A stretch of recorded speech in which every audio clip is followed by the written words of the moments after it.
सुबुं सम्पद सोरजिनायनि थांखिजों आबादारिफोरखौ लानानै मोनसे फोरोंथाय होनाय मावबादा खुंदों। भारत सरकारनि नागालेण्ड सेन्ट्रेल इन्स्टिट्युट अफ हर्टिकालचारनि बानजायनायाव आबादारिफोरखौ फोरोंथाय होनाय आरो सुबुं सम्पद सोरजिनायनि मावबादाखौ खुंनाय जायो। Baksa agro' feed farmer producer company लिमिटेडनि मददजों खुंनाय बे मावबादायावनो जिल्लानि आबादारिफोरखौ बिगियानारि राहाजों फोरोंथाय होनाय आरो सुबुं सम्पद सोरजिनायनि सायाव सावरायमेलखौ खुंनाय जायो। बाक्सा जिल्लानि नगरिजुलि तामुलपुर जालाह बोरिमाखा आरो आक्सिया बालाबारि बेफोर मोनबा जायगायाव आबादखौ बिथा खालामनानै मावबादानि गेजेरजों आबादारिफोरखौ बायदि रोखोमनि आबाद मावनायनि सायाव फोरोंथाय होयो। मिथिनाय बादिब्ला हर्टिकालचारनि बेरे-मोदै फिसिनाय, कफि गायनाय, स्ट्रबेरी आबाद, ड्रागन आबाद, आलु आबाद मावनायनि सायाव रोंगौथिफोरा फोरोंथाय होनाय जादों। फारसेथिं बाक्सानि आक्सिया बालाबारियाव बेरे-मोदै फिसिनायनि बागै फोरोंथाय होनायाव ट्रेनार महरै महेश सुबुरिया बाहागो लानानै फिसिनायनि सायाव बिबुंथि लाखियो। बाक्सा एग्र'फीड फार्मार प्रडिउसारनि जितु प्रडाक्टआ दायो जोङो राइट नाउ जुदि जोङो टंलायाव मोनसे एग्जिबिशन जाबाय थादो बेयाव जों नुगोन।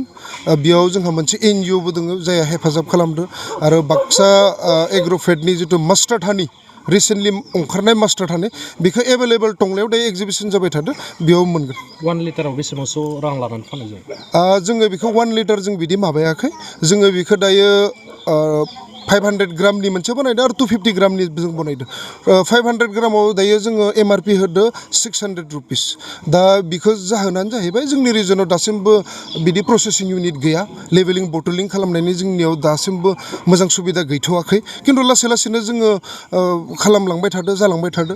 स' प्रडाक्शना जेसेबांनो बारियो जोंनि रिजनाव बेसेबांनो मानसिफोराबो उत्साह मोननानै आरो जोङो लेभेलिं बटलिं जोंनि जायगानिनो जोङो बानायनायनि जोङो थांखि लागासिनो दं। दिन जोब्बाय। बाइक सालायनो मोजां मोनग्राफोरनि थाखाय गोजोनथाव खौरां। मार्च दाननि 22-23 आरो 24 अक्ट' सानथामनि थाखाय दावहारु अट' एजेन्सिया नोंथांनो लाबोगासिनो मेगालन काम एक्सचेन्ज मेला।